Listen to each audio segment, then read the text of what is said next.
There are 9 very clear signs that will tell you if you're in ketosis or not.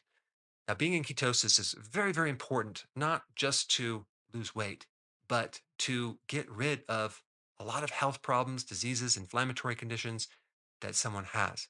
And the problem with testing yourself for ketones to see if you're in ketosis or not is when you're doing a urine test, for example, or a breath analyzer test, they're not very accurate. Well, maybe at first they might be a good thing, but as soon as you start to burn ketones more efficiently, those extra wasted ketones are not going to show up in your urine. They're not going to show up in your breath, but those values could be zero. So those tests are not very accurate. Now, blood test is pretty accurate, but it's expensive. You have to stick yourself. There's a little pain involved.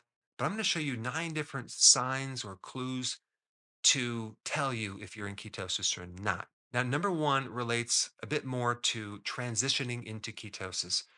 Usually it takes about 2 to 3 days, depending on how low your carbs are. And there's usually three symptoms that a lot of people have if they don't do either the B vitamin supplements or electrolytes and sea salt, because all three of these transitional signs or symptoms can be related to something missing in the diet. Because when you do keto, you need more B vitamins, and a lot of times you need more electrolytes. And that would be number one, keto flu, number two, keto fatigue, and number three, keto rash. Now, if you're doing the healthy version of the ketogenic diet and you're really making sure that your foods are nutrient dense and higher quality, the chances of you getting these symptoms are much less versus someone doing the dirty version of keto, which is basically you're just doing low carb and you're not paying attention to the quality of foods. And another side note on that, if you get diarrhea, for example, that usually is related to consuming a lot more vegetables because I recommend that you do include a good amount of greens or salad on this program to get certain minerals and certain vitamins. But some people are just not used to consuming like 7 cups or 10 cups of salad per day. And so, because they don't have the microbes to break all that fiber down, they might get diarrhea. On the flip side, people that have keto breath, that's usually related because they're not consuming enough greens to kind of counter some of the ketones that you're breathing out. But let's go to number two. This is a big one. This is called weight loss. Okay, you're going to lose weight. Initially, you may lose a lot of weight, like 7 to 14 pounds in the first 1 to 2 weeks. Now, why do you lose so much weight initially? Because simply the first part of this weight loss is going to be water weight loss. When your body has been consuming a lot of carbs, with that stored glucose, you also store a lot of water. So for every gram of glucose that you store, your body stores 3 grams of water. So it's like 3 times as much water. So people that do a high carb diet are literally, they're just filled with water. When you start getting them off carbs, they dump and get rid of a lot of water weight. So the first week or even week and a half, they might lose a ton of weight. And then it comes down to like 1 to 2 pounds loss, and they're usually depressed at that time because they think, wow, it's not working anymore. So maybe I should go on to another diet when in fact it was working.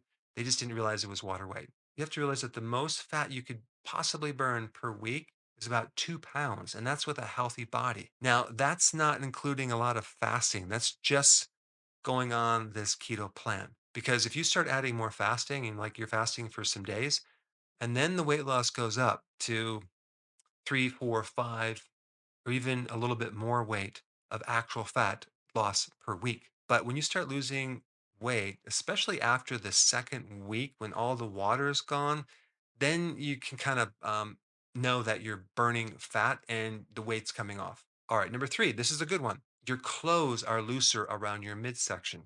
This is a really good indication that you're in ketosis and it's working because the first thing that's going to happen is your liver is going to start dumping fat. And when you start getting rid of the fatty liver, you also start losing weight around your organs, and that's called visceral fat. And that's in your midsection. So as your midsection shrinks, it's a really good indication that it is working, which is way more important than losing weight. Because of this, what you're fixing when you're doing the ketogenic diet is insulin resistance. And the insulin receptor is becoming more receptive and it's working. And one of the functions of insulin is to help you absorb nutrients, especially amino acids.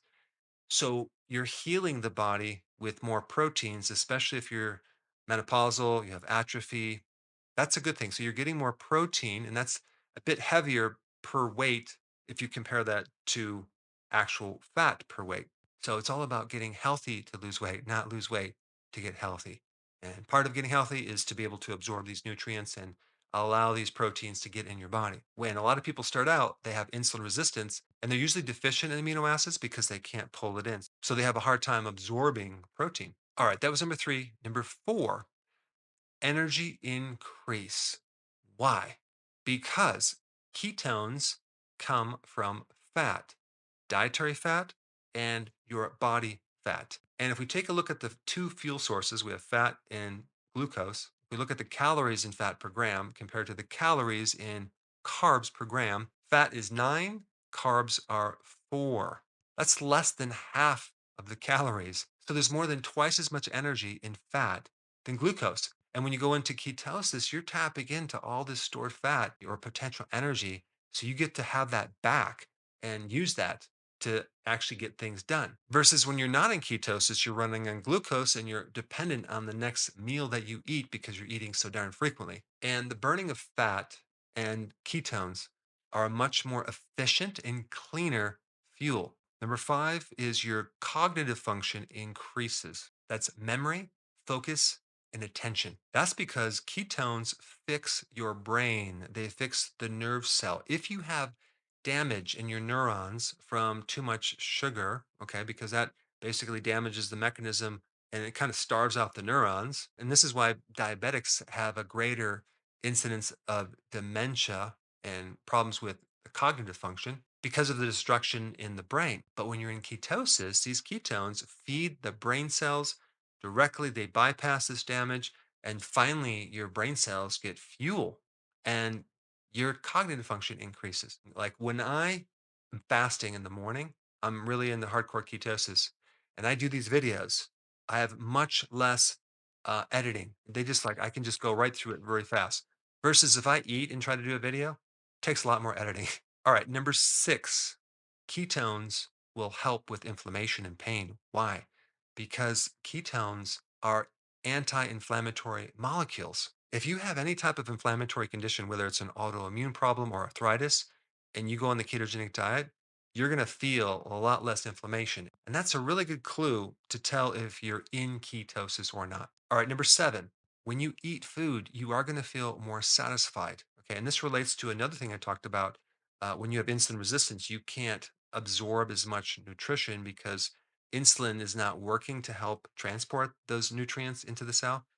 So when the cell becomes more sensitive to insulin, you are now going to absorb more nutrients and you're going to feel more satisfied when you eat. Whereas before you're eating, and everything is just not filling you up and or satisfying you. Now it could be the type of food that you're eating is not nutrient dense, but there's also the factor of your body absorbing the nutrients. All right, number eight, better mood. If you were depressed before, if you had anxiety, you're going to find that you're just happier. You're just going to feel better. It's going to uplift your mood. Why? Because there's this thing called brain insulin resistance. Okay. And you're fixing insulin resistance in the brain, and the brain, the neurons are getting more fuel, and that greatly helps the neurotransmitters. It helps your hormones, it helps your mood. I mean, there are 15 studies, okay, that I looked at that all associate your mood changing when you're on the ketogenic diet. But the results are kind of mixed. Um, but I'll tell you why they're mixed, okay? Because some of the studies are on mice, and how do you really know if that mice had a shift in mood? I mean, it's kind of difficult. You can't really compare a mouse that's in depression with a human that's in depression. I think that's a real difficult one.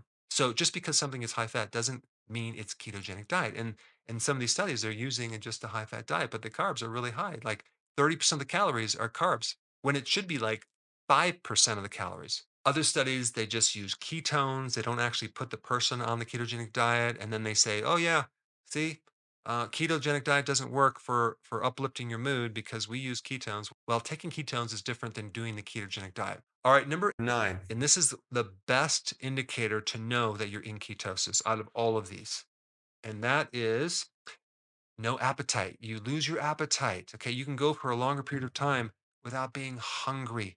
Why? Because your body is finally eating fat when you're not eating. Because when you're going between meals, you no longer are dependent on the carbs. Your body can actually eat the fat on your actual body, which is a new concept for a lot of people that are dieting. And not having an appetite makes it really easy to stick to long term. All right. So now that you have that information, the next best thing to know is what is the best version of a ketogenic diet to start and how do you do it? And for that, I put up this video right here.